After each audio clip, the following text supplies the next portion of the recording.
हाय दोस्तों, स्वागत है आपका अपने YouTube channel SST classes PC में। कहने का मतलब सरस्वती क्लासेस फिजिक्स और केमिस्ट्री में। हम आपके लिए हमेशा लाते हैं फिजिक्स और केमिस्ट्री की क्लास, है ना। यानी फिजिक्स और केमिस्ट्री के सभी क्वेश्चन आपको इस क्लास पे मिलती रहेंगी, है ना। तो पहला क्वेश्चन है केमिस्ट्री के यूनिट 2 का है हेनरी के नियम, है ना। हेनरी के नियम क्या है? हेनरी के नियम की सीमाएं लिखिए तथा उनके अनुप्रयोग बताइए, है ना। तो अब पहला नंबर है अपना है हेनरी के नियम, है ना। तो हेनरी के नियम है, पहले हेनरी के बारे में जान ले, हेनरी थे कौन, है ना। तो हेनरी एक रासायनिक वैज्ञानिक थे, है ना। अंग्रेज रासायनिक विलियम हेनरी ने सन 1803 में गैसों की द्रवों में विलेयता पर दाब प्रभाव दर्शाने का एक नियम प्रस्तुत किए, जिसे हेनरी का नियम कहते हैं। जिसे किसका नियम कहते हैं? हेनरी का नियम कहते हैं। ठीक है, बन जाएगा। अब इनको हेनरी का नियम क्यों कहते हैं? क्योंकि विलियम हेनरी ने इस नियम का प्रतिपादन किया था, है ना। इसके बाद आ जाता है इनका नियम क्या है। तो इसको गाइस इनका नियम है कि स्थिर ताप पर, यानी इसका टेम्परेचर कितना हो? स्थिर हो। स्थिर ताप पर किसी विलायक के निश्चित आयतन में, यानी विलायक का आयतन कितना हो? निश्चित आयतन में विलेय गैस के द्रव्यमान गैस दाब के समानुपाती होता है ना। यानी टेम्परेचर कितना हो? स्थिर हो और आयतन कितना हो? निश्चित हो, तो विलेय गैस का द्रव्यमान गैस दाब के समानुपाती होता है। अब दोस्तों आपको विलायक और विलेय अगर ना पता हो तो हमारे इसके पिछले वाले वीडियोस में विलेयक और विलेय और विलयन इस तीनों को बताया गया है, लिंक मैं डिस्क्रिप्शन में दे दूंगा। अन्यथा आप मेरे को विलायक और विलयन की और विलेय इसकी परिभाषा पिछले वीडियो में है, तो वहाँ से आप देख लीजिएगा, है ना। फिर है यदि किसी विलायक के आयतन में विलेय गैस का द्रव्यमान कितना हो? m हो, है ना। यहाँ पर विलेय गैस के द्रव्यमान के दाब के समानुपाती होता है ना। तो किसके? विलेय गैस का द्रव्यमान कितना हो? m तथा दाब कितना हो? p, है ना। गैस दाब के समानुपाती, तो साम्य दाब कितना हो? p। तो क्या हो जाएगा? m समानुपाते p। क्या हो जाएगा? m समानुपाते p। अब इस समानुपाते को हटाएंगे, बराबर लाएंगे, है ना। बराबर लाएंगे तो एक स्थिरांक आएगा, तो हम बराबर ला लिए m इक्वल कर लेना बराबर के पी। के क्या है? स्थिरांक है। के क्या है?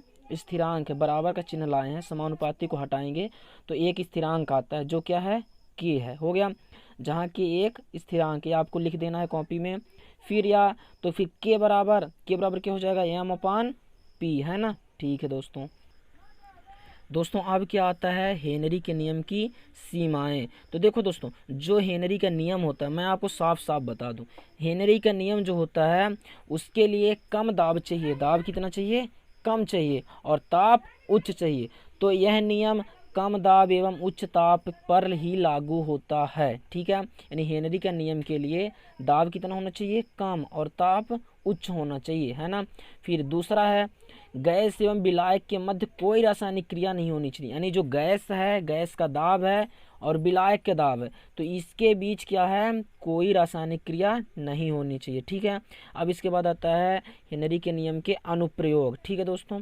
तो अभी आया अनुप्रयोग नंबर पहला है कार्बोनिकृत पेय पदार्थों के उत्पादन में, है ना।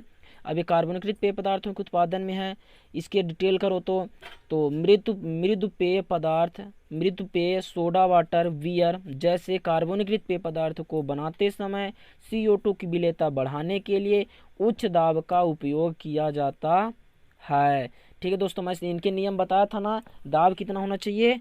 उच्च।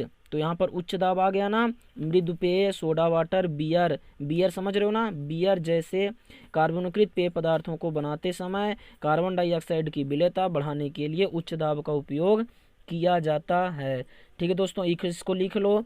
और एक बात हमको कमेंट में ये बताओ कि आप में से बियर कितने लोगों को पता है कि बियर है क्या, ठीक है। बियर क्या है ये हमको आप लोग कमेंट बॉक्स में तुरंत बताइए, है ना। फिर आता है इसका दूसरा अनुप्रयोग क्या है? जलीय जीवन में, है ना। तो वायु में उपस्थित O2 की जल में विलेयता, O2 क्या है? ऑक्सीजन। O2 क्या है? ऑक्सीजन की जल में विलेयता के कारण ही नदी, समुद्र, तालाब, झील होते हैं ना, झरना, यानी तालाब, झील, नदी और जलीय जीव जंतुओं का जीवन संभव हो पाता है किसके कारण? वायु में उपस्थित ऑक्सीजन में की जल में विलेयता के कारण। जो जल होता है उसमें क्या किसकी विलेयता होती है? ऑक्सीजन की, है ना। तो उसी के ऑक्सीजन के कारण ही उसमें जलीय जीव जंतु रह पाते हैं, जैसे नदी हो गया, तालाब हो गया और झील हो गए, है ना। तो विभिन्न स्थानों में जो जलीय जीव जंतु रहते हैं वो कैसे रहते हैं? O2 की विलेयता रहती है जल में। ठीक है दोस्तों, आई होप कि आप लोग बहुत ही सुंदर होंगे।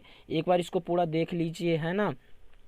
अब आपको मैं लास्ट में बोल रहा हूँ, अगर हमारी वीडियो पसंद आई हो तो प्लीज़ लाइक कर दीजिए और हमारे चैनल को सब्सक्राइब कर दीजिए, जिससे आपको, और हाँ, बेल आइकन भी दबा दीजिए, जिससे हम आपको टाइम पर पूरी वीडियोस मिलती रहे, है ना। और इसको वीडियो ना समझ के देखिए, इसको आप पढ़िए, है ना। कॉपी पेन ले लीजिए और इसको नोट कर लीजिए। ठीक है दोस्तों, आई होप कि आप लोग बहुत सुंदर होंगे।